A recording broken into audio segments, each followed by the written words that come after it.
ole hey hi MBBA Cup sang hi som hi pan hi final ania Khatla South Barons le Tuikual South te in final don ni Apol lampang Tuikual South ania adum lampang Barons Khatla South Barons ni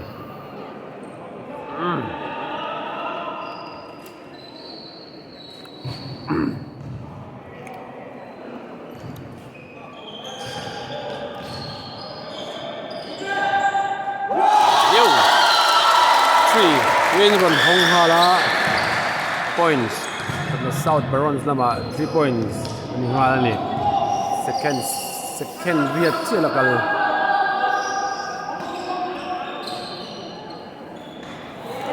thang let ve leng hal the South lama tangin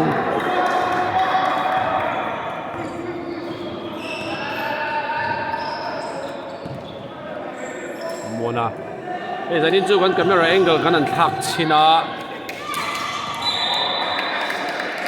Michael akeng thava khop maya based on kat ka muah no sela ball sang zui lo dewa ai en tu po ron pung ve zela alang lo ama an thu ni he game hi poi moa en tu kan kher vak lo kha janin chu en tu nang lo lama kan da ale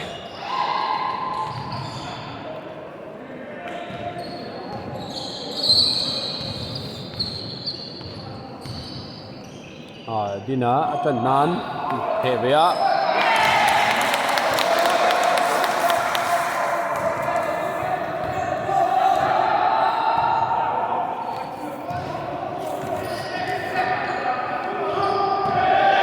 ola ya free to free ticket na kha chu ka chiang ve ngai tua man lo ni defender lamin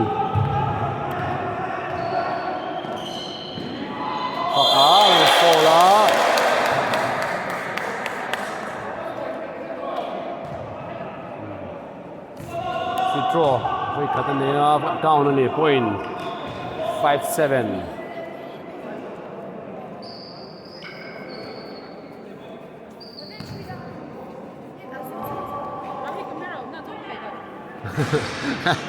cái thang này đâu nhỉ đi đâu chưa đâu nhỉ đang đi xin phút này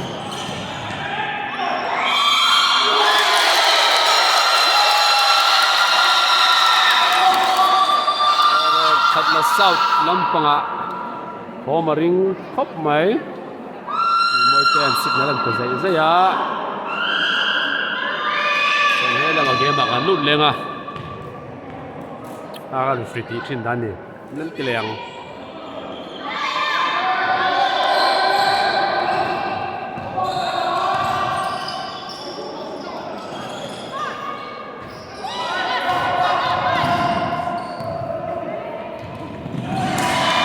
pass ala zoi dewa mai ka thena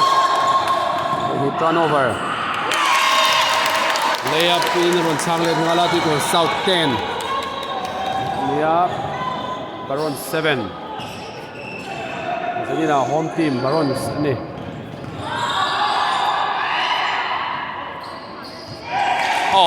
ala nunge shot clock 9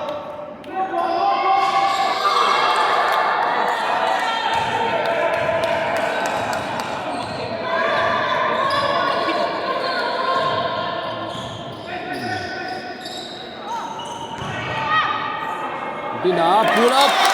mid-range jumper a CLT hotspot ang ona Dina South 12 points anita Baron 7 ang latang ni sunod sari khel turalom Michael sole eta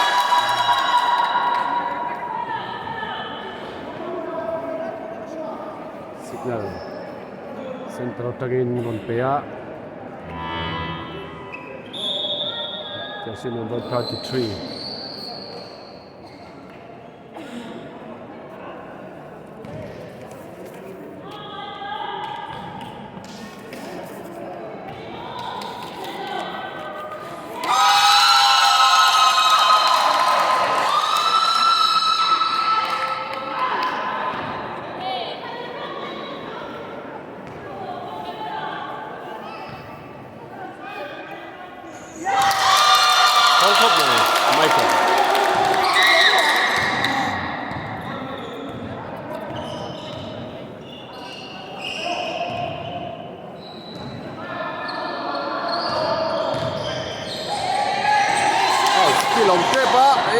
là lệ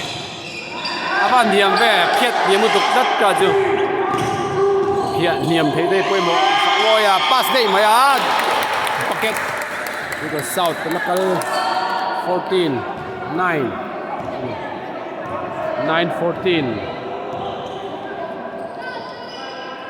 Michael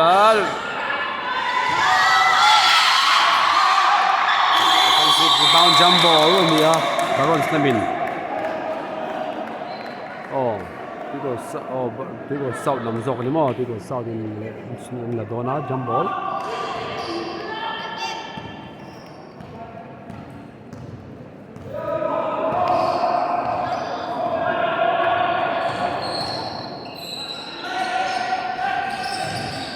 Bam. Dinah.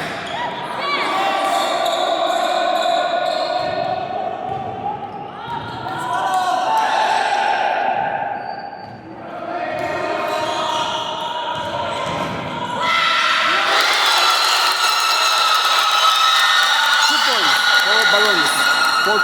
11-14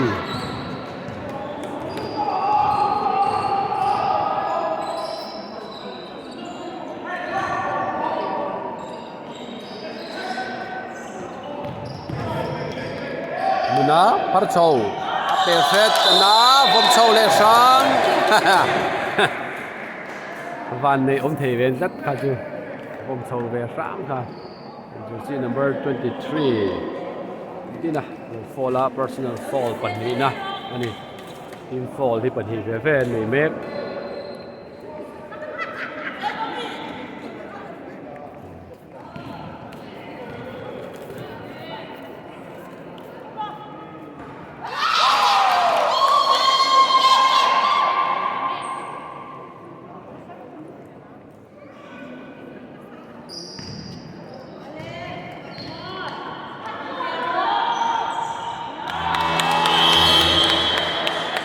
substitution Barons lam 11-15 ani point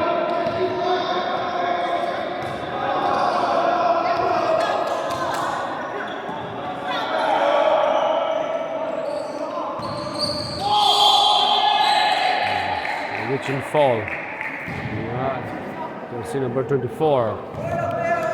Muna fall personal fault for Khatla.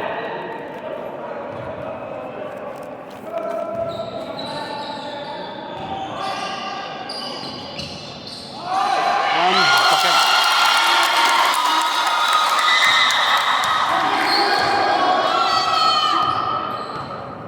Thirteen, 15.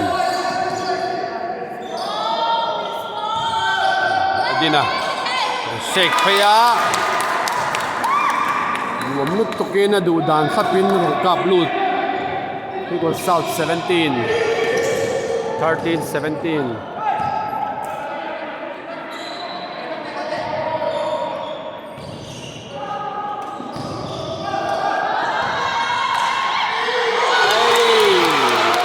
extra pass loose cut mai kha chu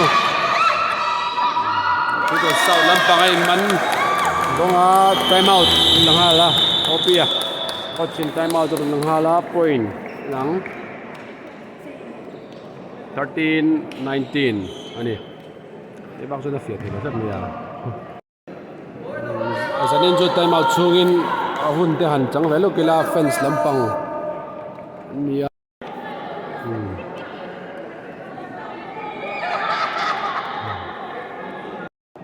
hey fence kat atlimin ngan tlim may ni final ni boka time out Barons sinan la time out chungin kan fangkual vela ni khan aron dilea game control le thaita na ma helin harram lokila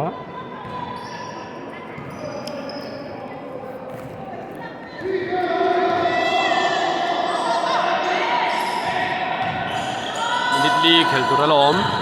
point 13-19 still turnover Barons in time out an lan mong tang kai lo dewa ni tunah khan South pocket 22 ni ta 13-22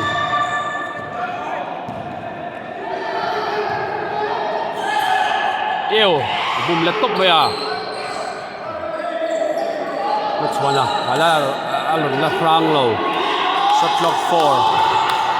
what turnover lehthal dinan vom pay dinan layup alut 24 points in the Tuikual South 13-24 Michael for 3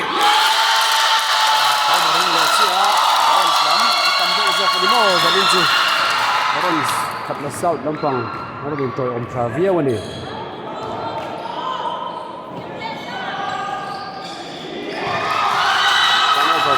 Tuikual South there Michael and Sira prepare and talk time out level 2 Tuikual South time out ani minute 2 khel tor lom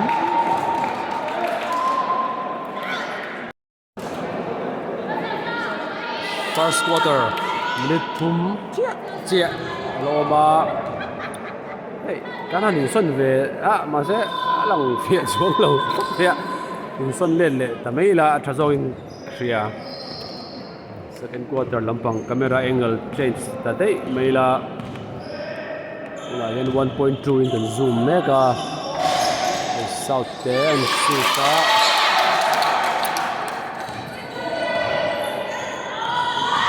yo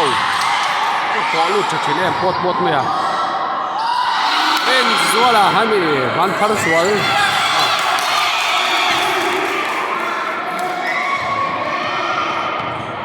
Michael à lo block câu mày à ngồi ăn chụp chhawk đi nào one on one foul draw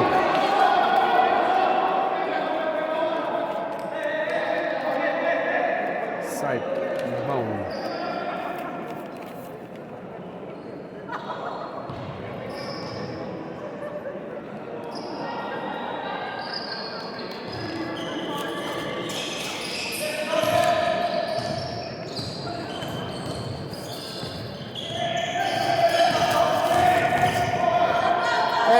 harve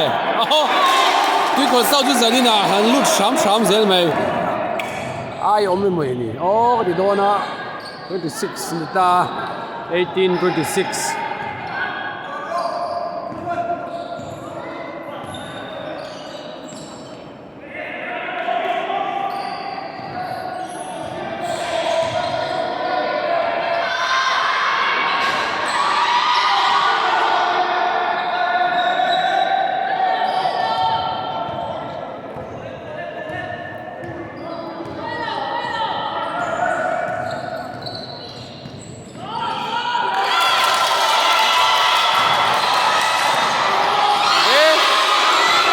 về khá chú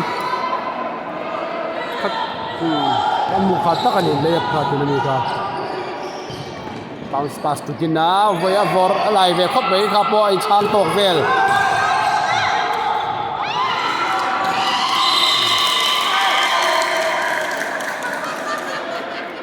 Opia Dina zong leo ma Dina khá na palien ro kui sia ma khá nan pharat lang ta zawk se ka point 18-26 ni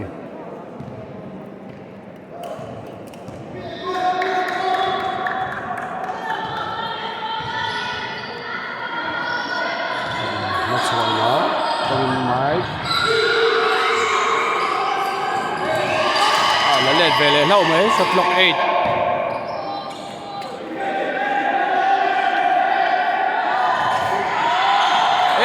có tiếng về ball rengin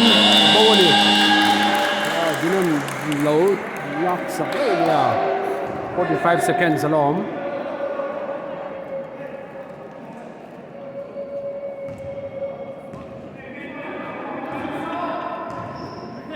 MBBA Cup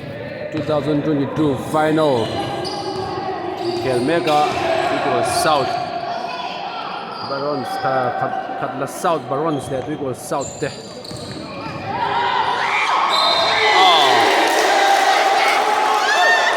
một khóc bây giờ first quarter rất rengin Tuikual South lampang te basket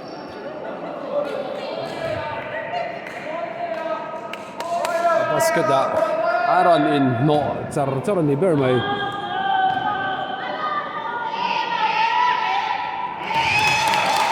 big for post smooth 18-27 Barons with 18 points Tuikual South 27 28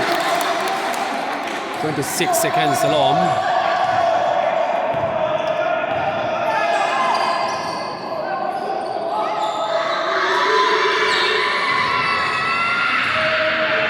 Seconds line no out mana 12 seconds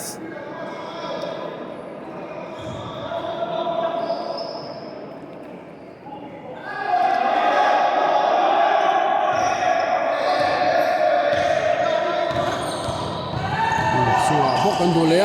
te so 2 seconds so don oh block top ama teu em hopia kon ti sama di kan first quarter kan khel zawa 18-28 in first quarter kan khal ni 18-28 first quarter zawa 18-28 in khara na translate thi dona second quarter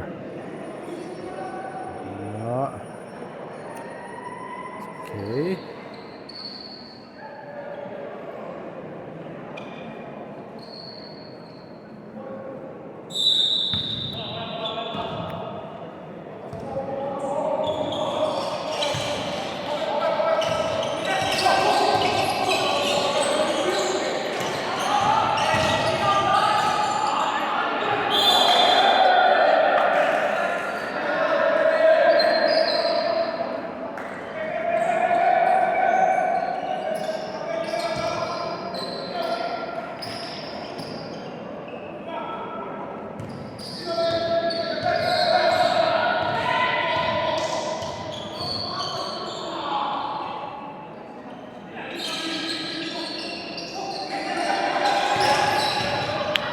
Moya, tidak Moya.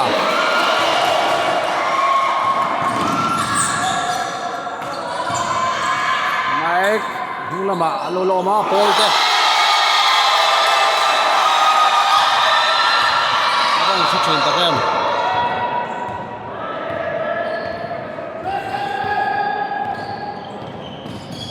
Oh, saya kasih tiaw, pandang em kasih. Saya zual ha. Alui na boom. Hale bele hale. Point. 21-30. 23-30. Ani. 23-30. Second quarter liya. Minute period khel turalo. Minute period na chan ve.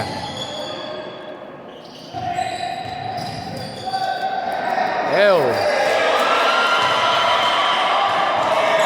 Bola ko lepot.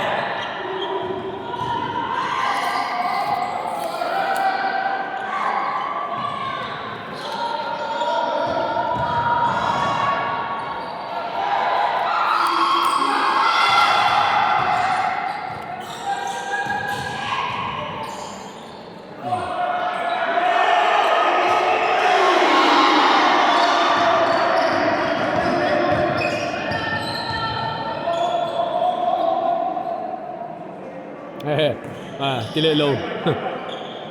Uk ni ha. Tito na tile low ah. Uk. Pagloya pas mama lang thei reng tosin.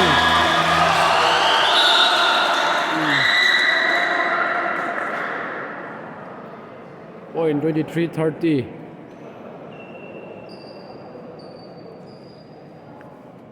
Oh. Nó là bảo hiện lâu chạc lệ tay là nó là chết tầm lâu zawk nan. Cái tệ hian.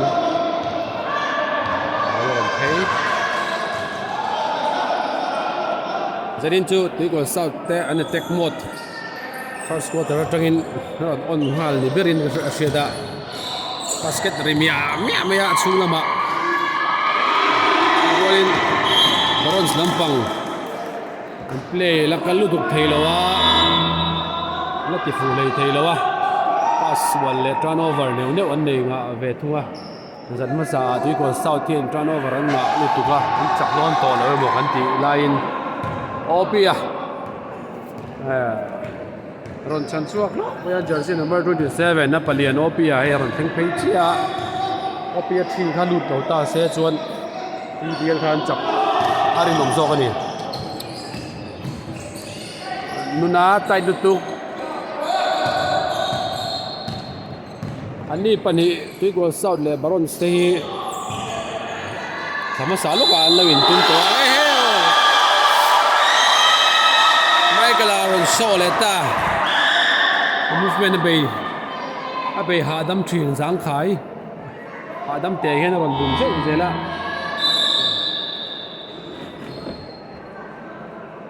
season opening and khela khan ani pani hian final angai khel to a top minute Tuikual South ten chak lo ni kha he tok yeah overtime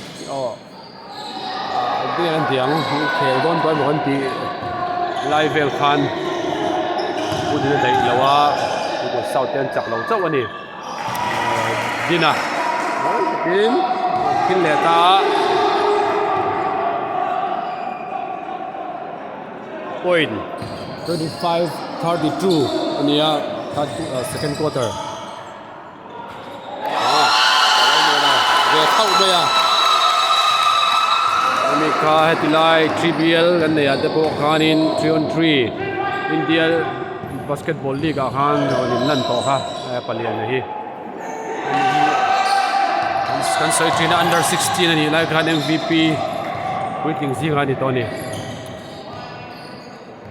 doi lo le mayan players te begin Barons te lu pa hawin lawmpui thap zela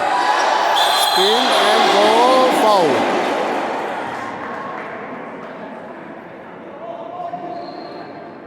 Number 27, Opia. Wala pakat na. First personal foul. Team foul. Tuikual South lamin panhi. Ano mega second quarter. Points 27-32. Ano yaron may Tameria. Siya lang karin. Gan 28 na. Ano ya 28-32.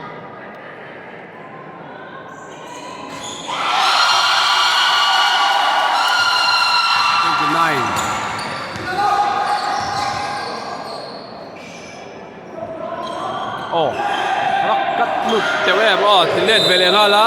mà sẽ out lâu mày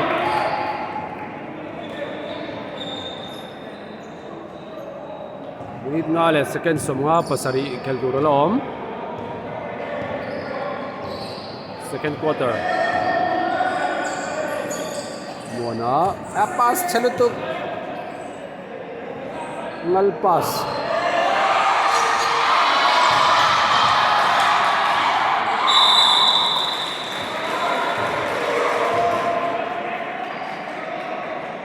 shot clock 12 Barons kami ang chance sa mga tidak mayarin law na rin muna kaya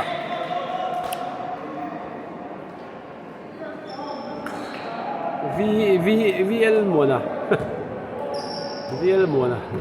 tihngaihna hawa au sambil V muna cái nào còn thọ không tê quất về ha chú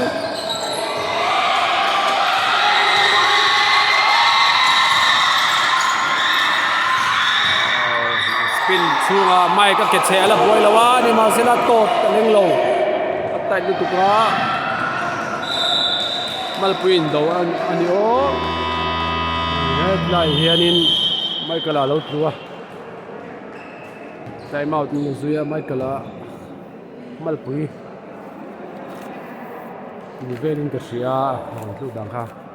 huam trol trol chi khamo na lu tuk lo tu ra nga yang cho lo kang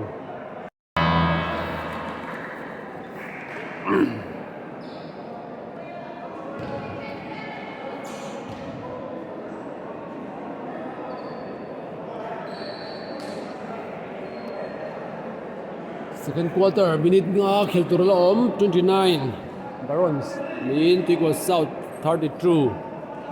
ani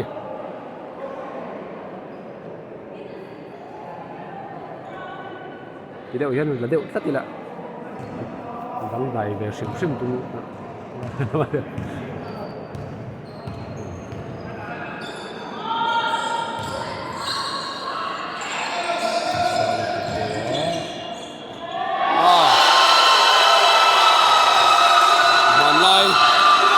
lai chi zual ram tei pheng wan ram le upload dai mai Tuikual South bucket of ziang lo opia ram fight a chawa opia hianin kariang ai sang lut tuka jersey number 27 a hade ka hriatthiam thei lo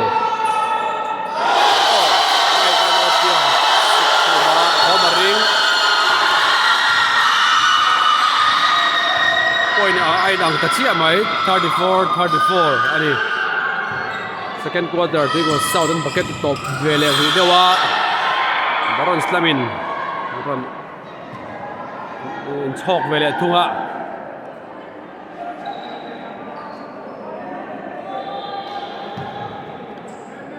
point 34 ani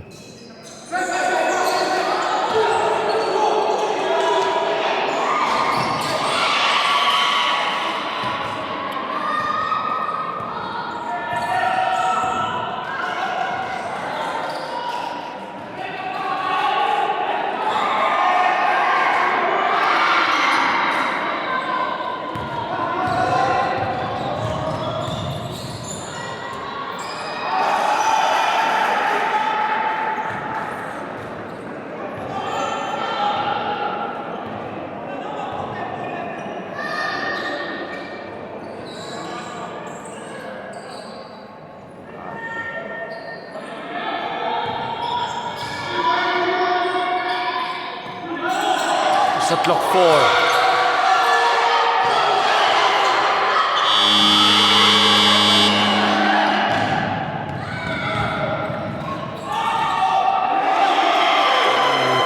Follow, top low. Mai kala ladon low. Abuai man chala khatiang kha lula wala ni. Shoot don nge pass don ri phir. Ri phir apo hianin han siam rem zu hianin. Rang da han siam rem hi chuanin taksa hianin. Ya memory kha har la let man thina ti teng. Shoot tur ni chon shoot tur. Action kha. Mi ri phir a halin har thini. Barons te hi game a moi thei le maya kan fak lo ka season opening atang khan an game hi a hmuhnawm thing ni le ma zawk te chu an hoi lam pa te po khan kan da khan lo en ve taula hmuhnawm thei la khut le lam pangin block chiang riau na ma se ton thing ta lo tin heng men senior player chu pakardan thang in thiam ve to a kut le lamina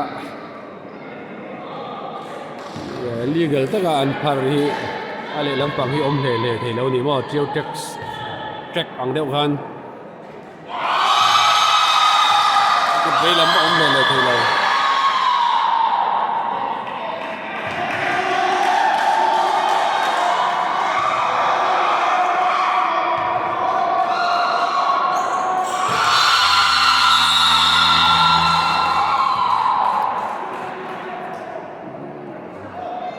chuana let velea maika thu free lock don ni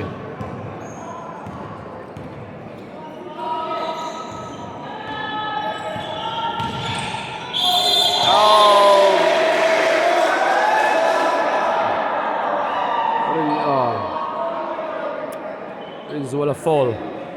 pea point 36 alania minute ni second som ni pakhat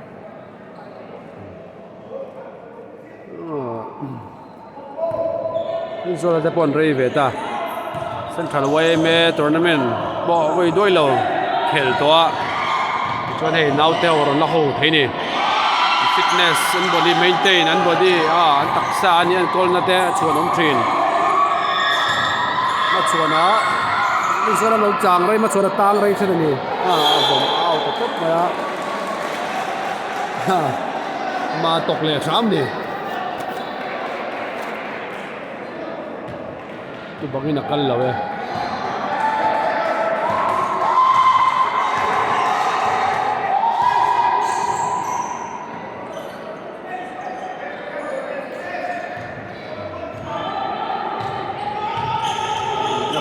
palian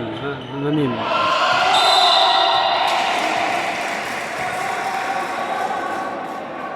kat yang game kan mukhat ta khop mai career ten game man tha ka tang jonin MBBA พวกนี้ตกไม่เอาตัวเราเนี่ย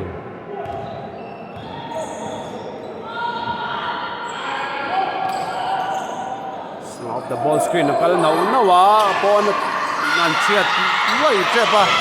มาเสียงเชียดตักๆให้เราบาดปัลอันนี้แรงฟังนี่เขาจูอันนี้ระวัง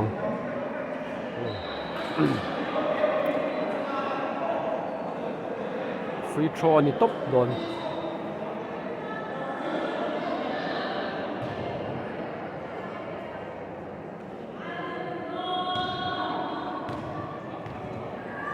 point 36 อันนี้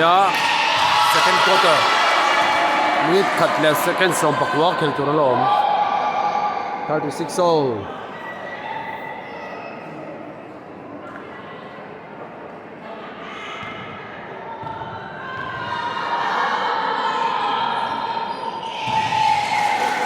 takin da Tuikual South lampang kang seta 36-37 nita machuana three ani pamoy ve tuni ni ka chua aro min chep lin maya time out coach ni la Tuikual South lampang kun so to so trap ka bit khat taloma bit khat play ni ron set down in chole lokang hian first half kan zo trepa time out hi Barons le Tuikual South hian an la zo ve ve to boka 39-37 ania point Barons in 3 points on shoot ta and play apan sem da nal asin ka ju defender ho ka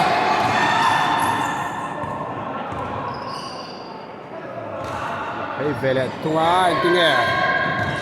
suana ball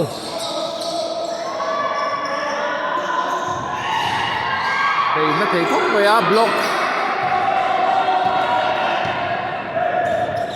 second somthum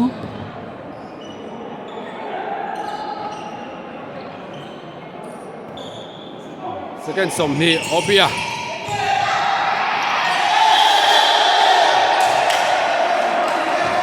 travel lau mai second som pariat taloma Barons in unchang vele chung dona point 39-37 ani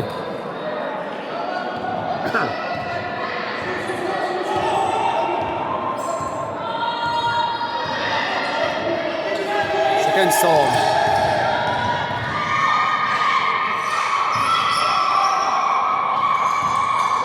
các man thâu mày ha chú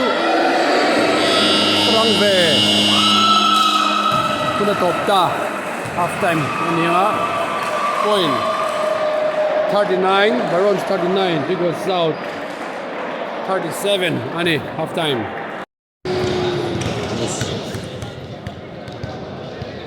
Tuikual South lampang coaching staff le manager te anh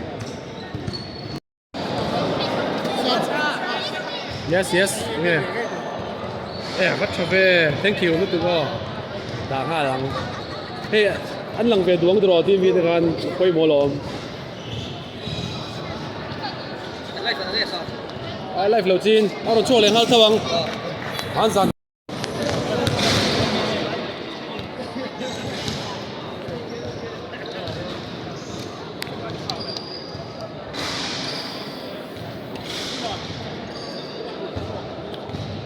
single deuh ngồi ngồi in final ten hi boka ole half time break zo chia third quarter tran le ta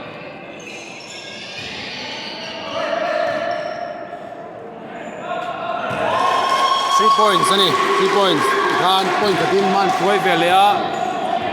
39-40 mai kala chu la bai kat maya tem chon na ve deu ang ta se ball tan kai box ya chon chiang lo ni Barons lampang 3 in chang let vele boka 42-40 One final chak vele. Oh, still. Wala pen zau lut tugaan off. Chhawk. Puro kita dai lo deu mi khachu. Kita zawk inaron layup luta.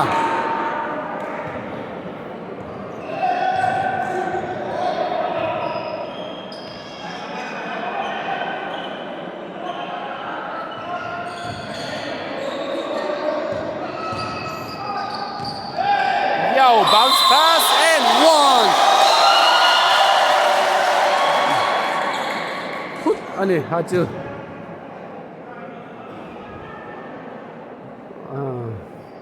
Khel bump.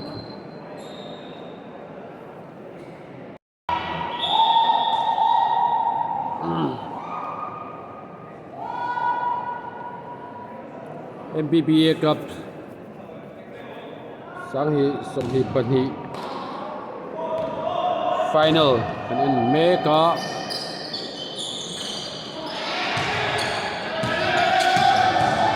Adum lambang baron Pakmoya Itu bola boy khel Serang ve machua nami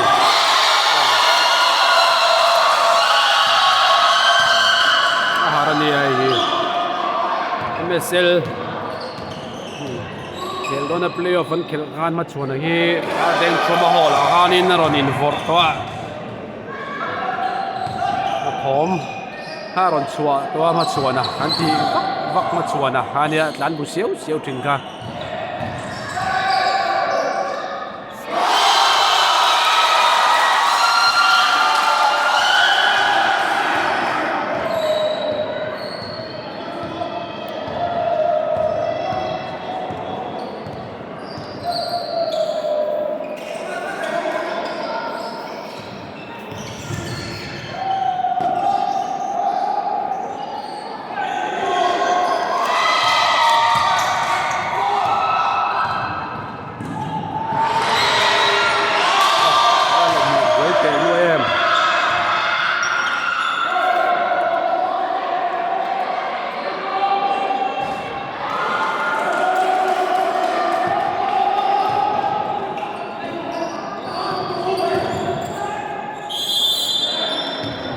Cho repair nuôi mày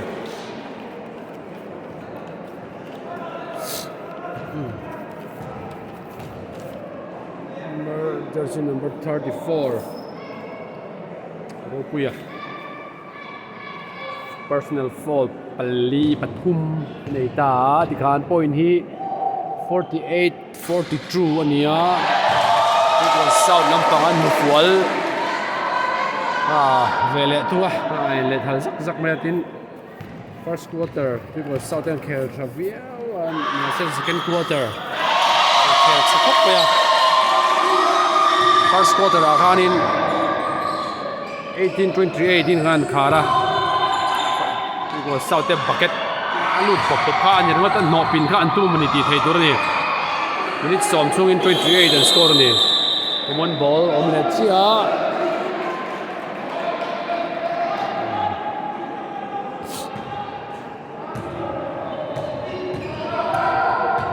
Barons chang ang ve thung anga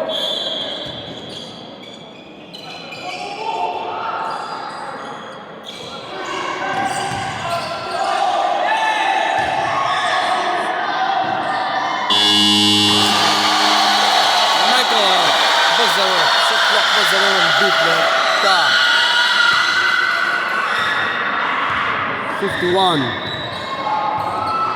51-42 ania mchini kan soi kha ang soi som le taila second quarter 21-9 ania atlem khop pe Tuikual South score kha 9 chi ani second quarter kha ni na pot niam ta khop maya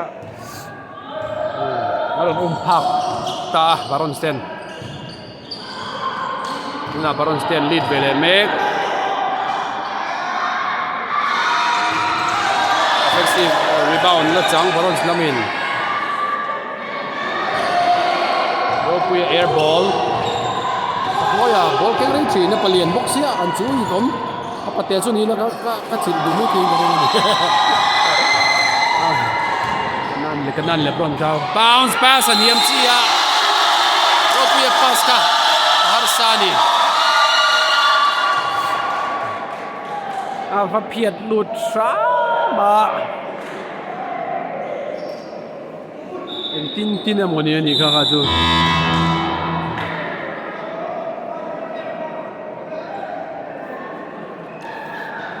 point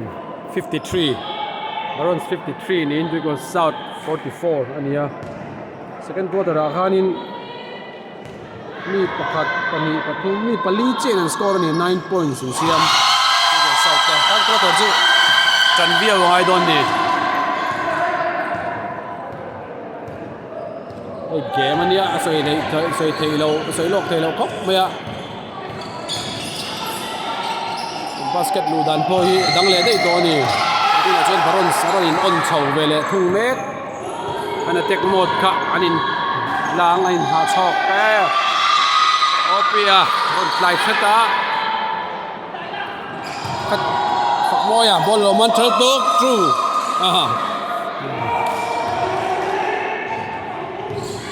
defender celebrate very trip offense lampang ten ron shoot lang man thela ni tu na khan basket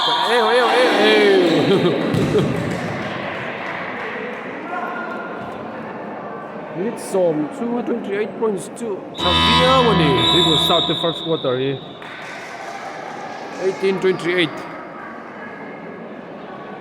third quarter ania minute mi le second som nga pasari khel turalom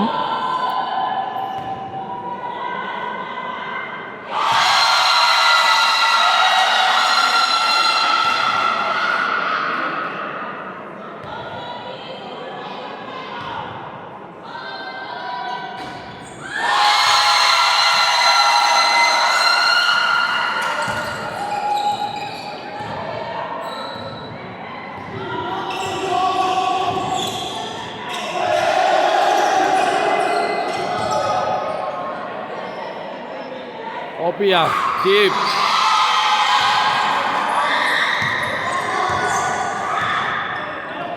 mai kalan ti vele thunga nin teu lo cho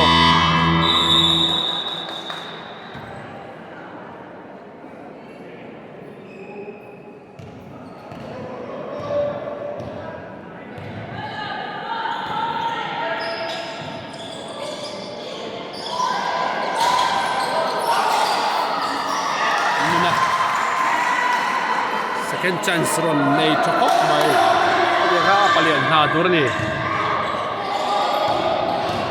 abewa kan muwe abewa fly do na thok thei hi tholak lo chuan thok chap char ni mai azanga ama hi alan dan pe chuan hei ke hi somnga le pani vel bor ani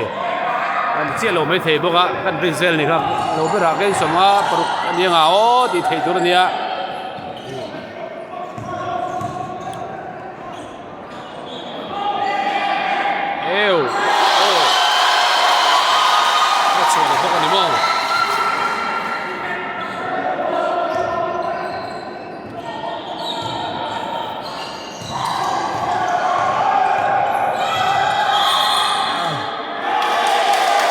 offensive foul. Muna umpea. Kudle lampang mang na dewa.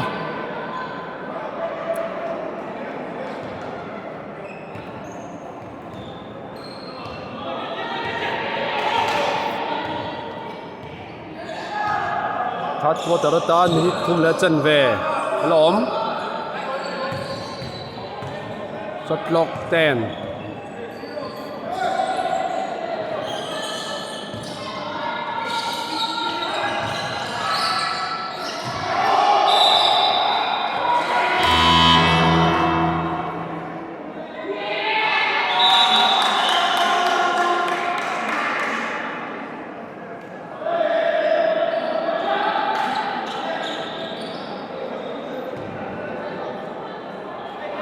Point here 58-50.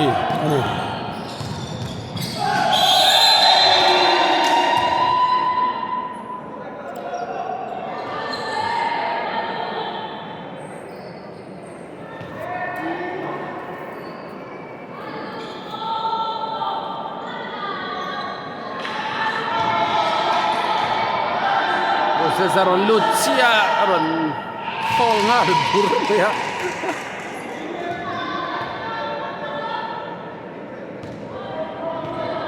58-51.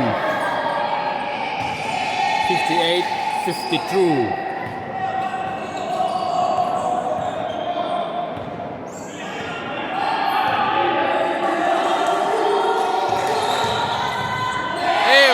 Apat lang te purve. Abewan ball chang leta. Ticket. Flight ticket ki nei tra hani chu. Concession nante char ha. Mike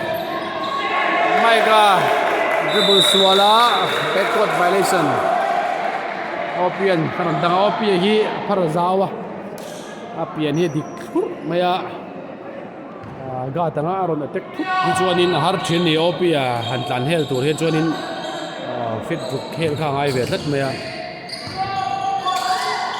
Abel thok ke Lord. Ball walk out on khel. Time out in Nanghal. Barons time out ani. Minute ni le second stop pani alom point. 58-56 time out.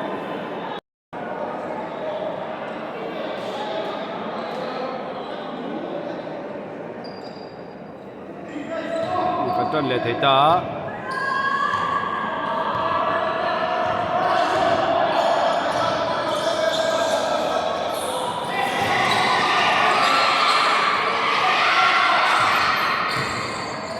Spin Opan rem te thap chin em ne ka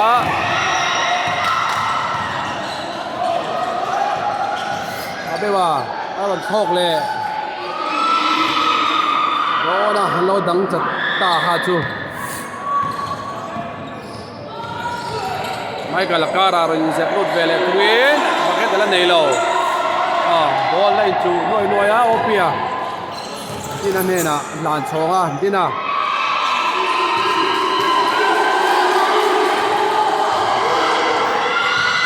post toss le lam kan phei dun sak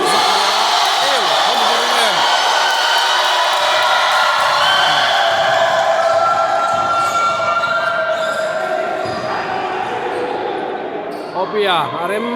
dan ta ni lo shoot ta akeka siam rem ngai le rem sa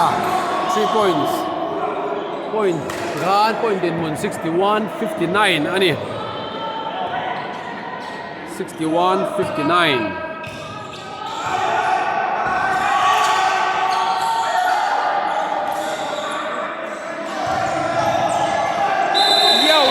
Yo mahar ve al set lutuk.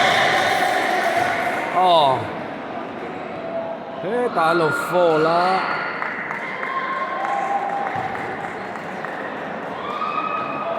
33. Din na kani doon na makan dia. Ngura. Blocking foul.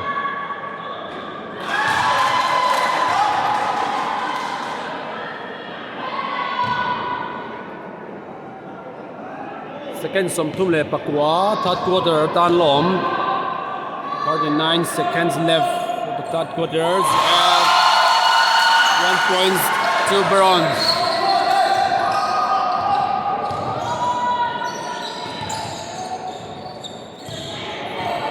Barons 62 Dina layup 62 61 21 seconds left.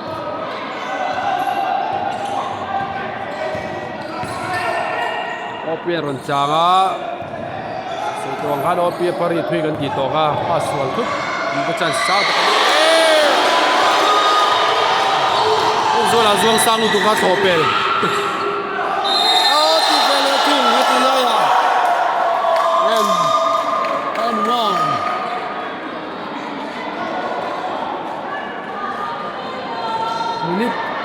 minute second point ni lo 0.5 alom 0.5 alom an lo fall lau maya Barons lampang lead na tu ni theng emoi tu lai gerin point hi Barons 62 ani Tuikual South 63 ani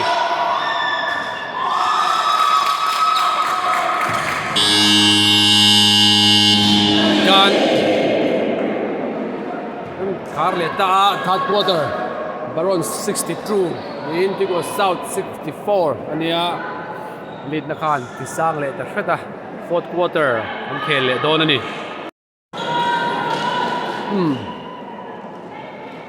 hele tuna the final tour fourth quarter the final tak kan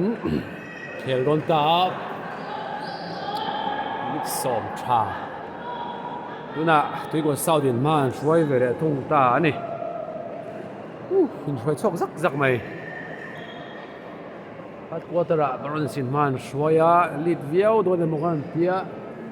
Tuikual South thon changle leka na lead vele a 62 64 yeah fourth quarter okay gone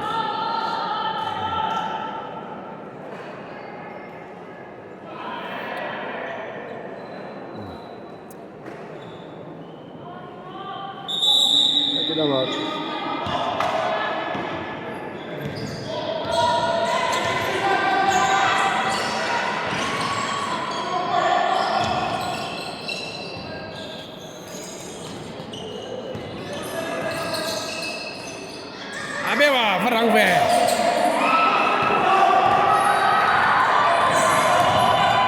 Mike amain Opan zen chel lang sar ve ka chu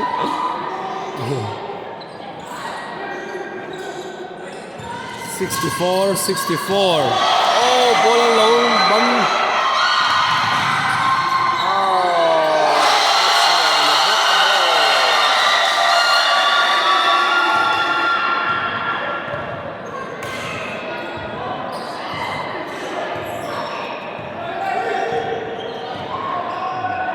Dina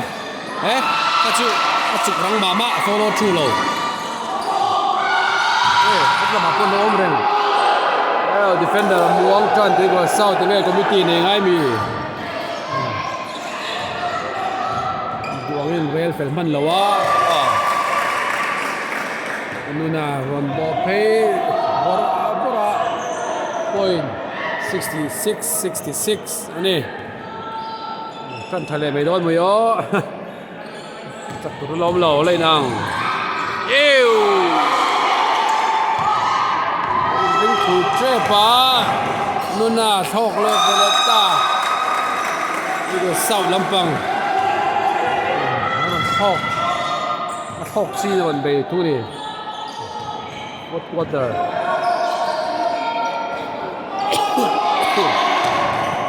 zual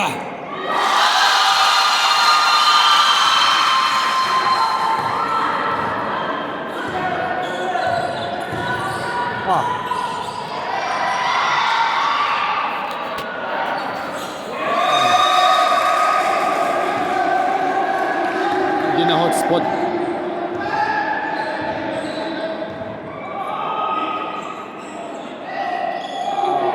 Onan develop tunah van thak takin. Offensive rebound. Ter khop về. Fourth quarter ani. Point 68 70. Around 68. Tuikual South 70. Shot clock 3.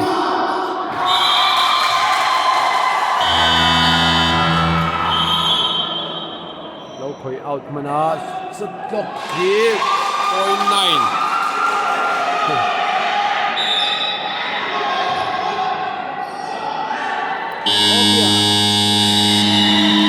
Apa bui về. Rồi lắp chuộc mình thấu mẹ.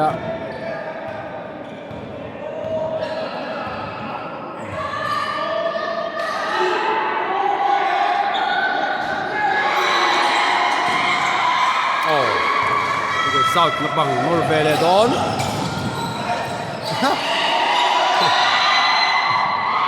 Apa harus em? Bulau na di ngani aku.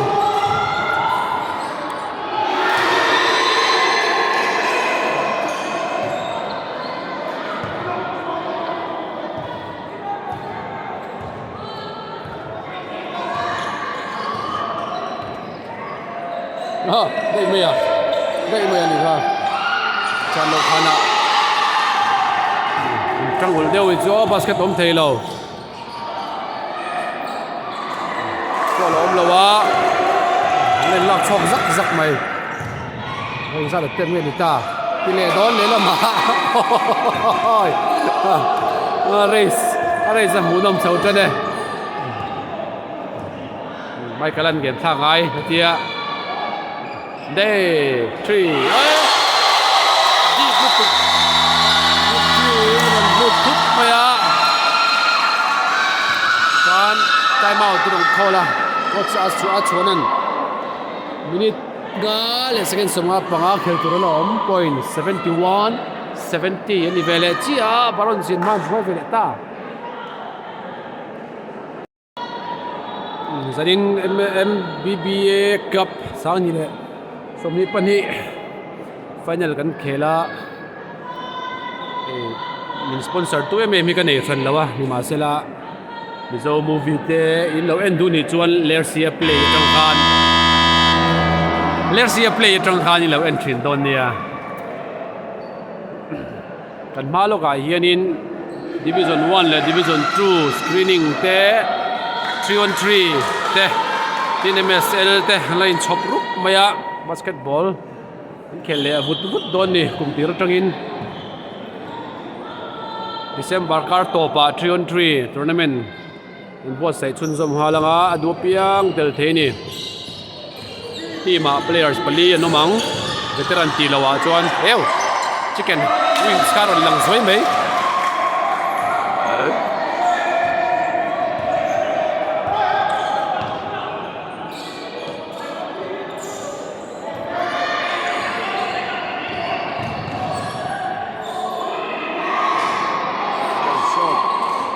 chầu mét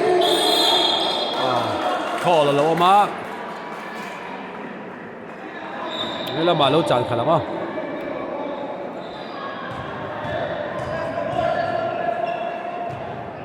mà chuan à fall pathumna anita fourth quarter minute nga le second som hi paruk Tuikual South in man suai meka 71 72 oh adam kuta khachu faron thok lut tham nuna alai ti free thuta ron pen lut bor maya ron pen lut bor ka defender tenan muthuk ka tihngaihna to lo ni wal mona ani po personal foul pathumna ni vele chia foul pathum ta sap maya overtime khel vai chuan in fall out tur kha ip deu char ngai don ni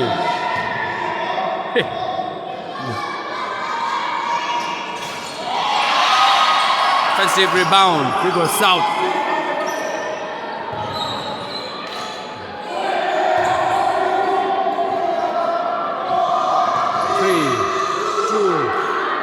shot clock zawk trepa jump ball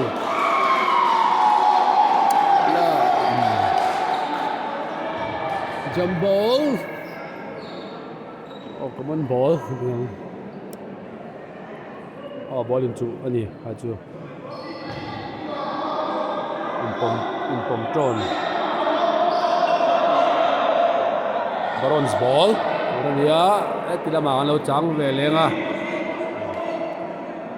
ei janin chu ren lo da win n2 the ball in chanem Khatla South invent team te ron toyom chhawk maya ni ma kumle lok MSL khel tur te nia paswal zual ma chuanan mona lo screen kha tuma nom lo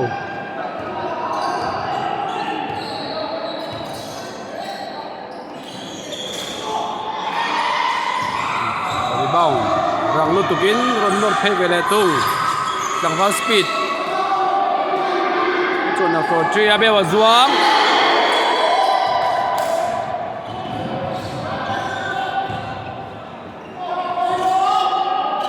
Opia gets and shoot apa han thatin tak em anu lo mai chau ni tu nak han wow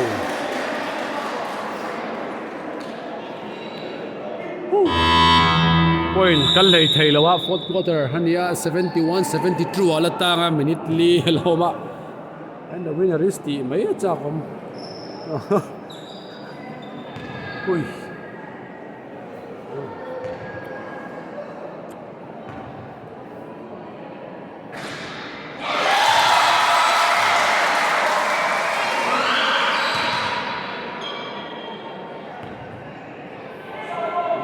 riat le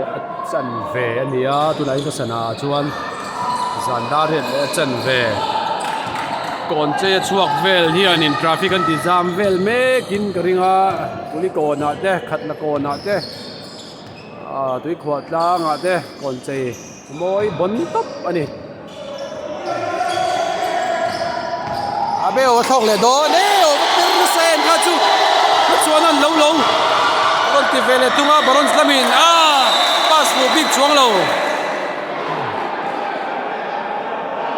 apa hmuhnawm zak ve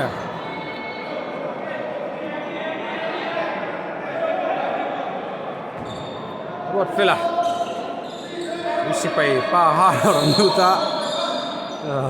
screen ron penghala mic silama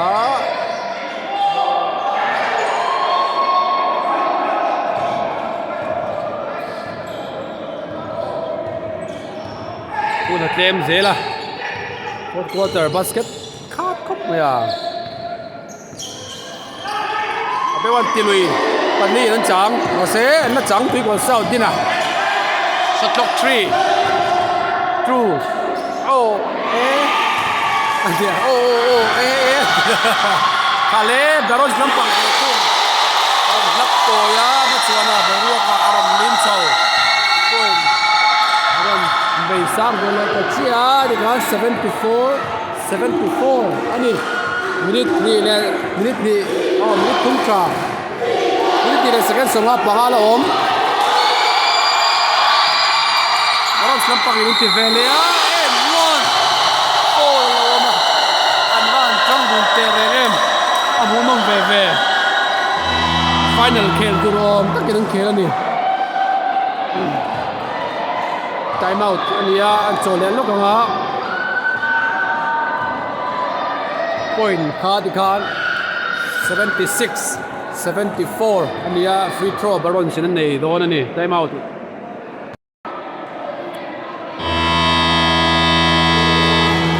minute ni le second somli pariat loma Tuikual South lampang an coach hi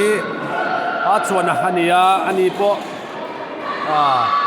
referee te po alo ni ve to thina MBBA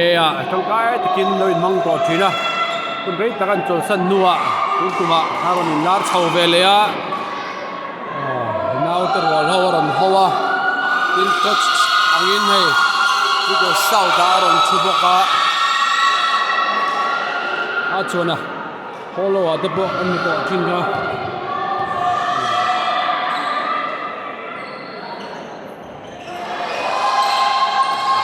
สิหนุนแบบเท่านี้ทุกการบอลเขียวชุนซมเลตาจินอาเปว่าก็พูดไปแล้วทุ่งข้าก็เฟนไงพวกนี้เดินลุตุกคอยรังลุตุกตัวเนี่ยอาจจะรังเอาเห็นรังไม่บอลละเก่งบอลแต่ทรงบอลรัวกะข้าคัดทะเลาก็ไม่ตีทรงช่างเราตัวเจียงค่ะไม่โคตร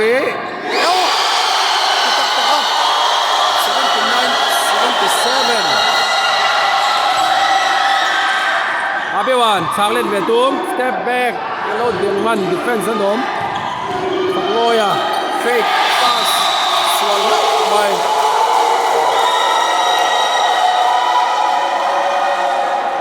นิดนี้เจี๊ยเคลดูระลอม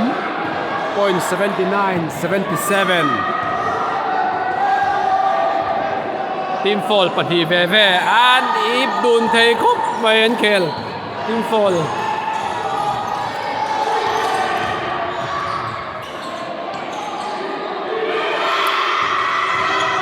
ช็อตล็อกอันเยี่ยมเสียละไอ้ยาวข้าจุขึ้นมาไม่รอดไม่กันลีระเน้นชุบไหมดูว่าเศร้าดิเฟนส์เลยอาเบล for another threeอาเบลวันตุนจันนี่นาเฮียนที่ว่าเศร้าที่รอนชั้นชัวตุ้มอารอนลัวจังอินเกมบนเพลย์นี่ท่าจุด79 80อันนี้ตาพอยต์ขัดเตียนมันช่วยเวลตัวที่ว่าเศร้าเตะเอาเดี๋ยวว่าไงขอบริงลุตุก bounce pass ตูมานมโลรถเวลาตั้งเชนเอาอะดีรถเวลาค่ะมิสไปแล้วนี่ถ้ากันหมวยแล้วอะรถเวลาโปะไม่ใช่ว่าไม่เอาแต่พอเราทั้งโปะที่นั่นนี่ARC อะเด้Players fit tak train ni ay baron stand for England velia at chunga balal mo na baron nud velia tunga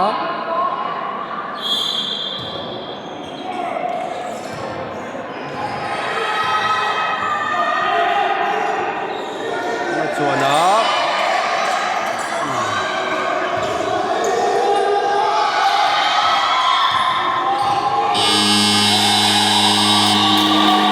shot clock so ani shot clock adal adal tiang kan time out ni le do na 79 80 ding le ria second somale pakhat alom khentur second somale pakhat ani pelam pangko cha hianin opia oma ani hi referee ni lai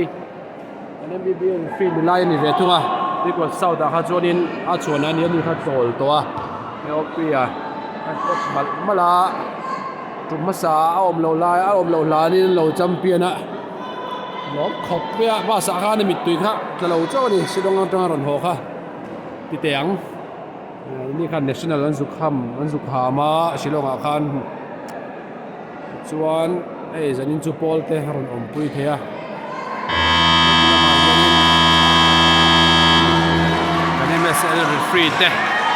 referee te hi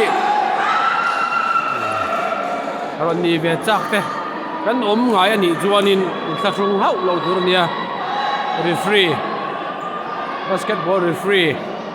officiating do kana football te po kan mamo reng ani ti kha hriat tur thlun lo tur ani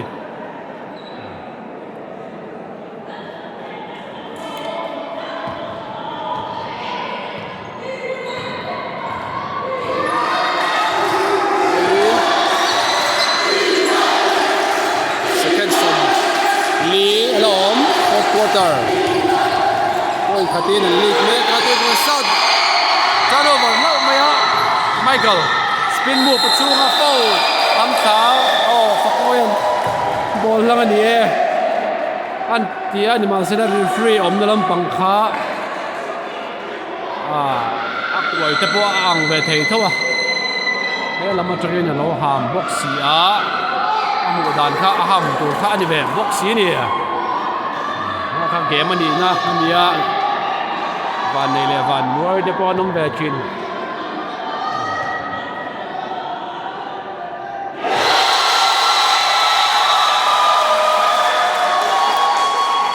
quay herlop chu ang viu mai khakha ne lam tang chu kon mo game tai to mai sia 31 seconds saloma 80 all ania 81 80 ani final ni sang chia mai ni tuna hian final rematch kan ti to ha Tuikual South le Khatla South Barons le plan kon zak ya sak melu tu bola la kenga opia ron chan chua ka zan ma sa opia chi ron tileta time out opia 3 ava hmuhnawm 81 83 ani zan ma sa opia 3 nan chak tua tunah hian le don opia khan 3 ang shoot second som pakhat taloma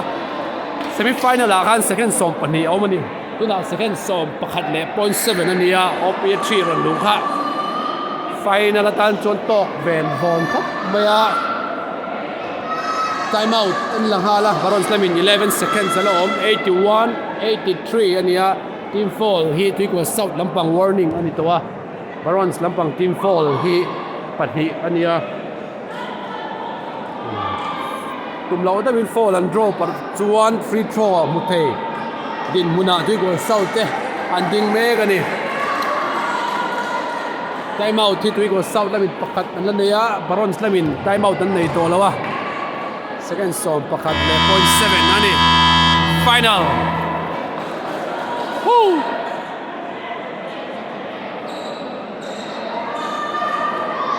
advance po ni Marcela chotlok om thei to lawa second som pakhat 0.7 ani kan le don mai kan don kenga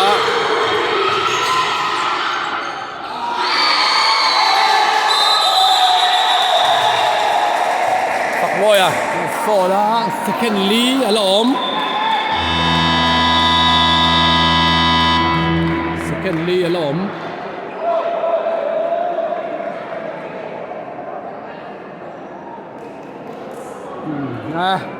fence ten thu lei thei to lo ni tuna hian ding thup maya 81 83 opi an ring ngam kha atha thau da msla khanin rodin lan ve zoi kha opi kha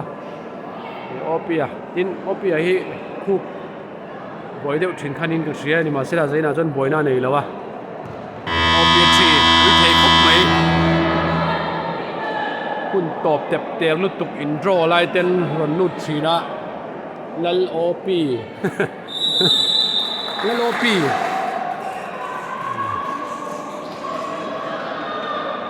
free throw ni lawa Tuikual South lampang fall pathum na chia ala ni fall le hal mai angai do na secondly aloma cái đầu hiền là đèn máy em mày tàn quân mập cái second thum alom penalty ni trap về Khatla ngai center trong quân basketball zo la vornu thei ni chak zawk ala hriat lo shoot thuta ganu na zawe ganu na zawta 81 83 in Barons te an chak lawa 81 sorry Tuikual South te an chak ta ni 81 83 in Tuikual South te champion ta MBBA Cup sang ni le somni pani champion Tuikual South hmuhnawm khop mai tikhan loman sem nei na chun zo manga kan du tok don ye zawai mung thau le china khanin amal pui at puam dewa channel tu jura ngai lo taila